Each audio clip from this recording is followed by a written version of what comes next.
In the not-too-distant past, the 27th Annual Conference of Parties, or COP27, came to a close in Sharm el-Sheikh, Egypt. Among the key takeaways was the agreement to establish a fund to aid developing countries grappling with the impacts of climate-driven disasters. Yet, the summit drew criticism for its perceived lack of commitment to reducing emissions and phasing out fossil fuels. Countries like the United Arab Emirates even reaffirmed their commitment to delivering oil and gas for the near future. Despite the criticisms and challenges, progress was made. More countries joined the methane pledge, aiming to reduce harmful emissions.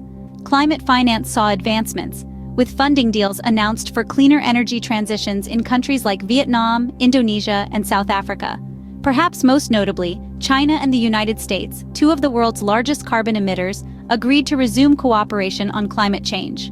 Fast forward to the present, and the European Union's climate chief, Wopke Hoekstra, is already looking ahead to COP28. He calls for this upcoming summit to mark the beginning of the end for fossil fuels.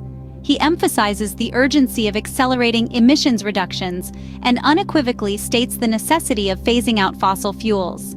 He envisions a future where the global temperature rise is limited to 1.5 degrees Celsius, a goal supported by all 27 European member states. The road to this future is fraught with obstacles and opposition.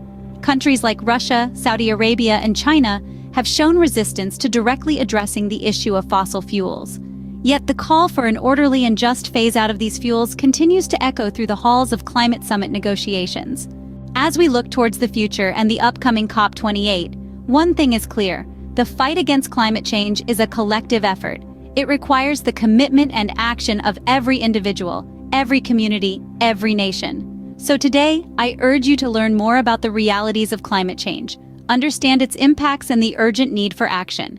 Take steps to reduce your own carbon footprint, because together we can shape the future, a future free from the burdens of fossil fuels, a future where the Earth thrives. The power to shape this future is in your hands. Will you take up the challenge?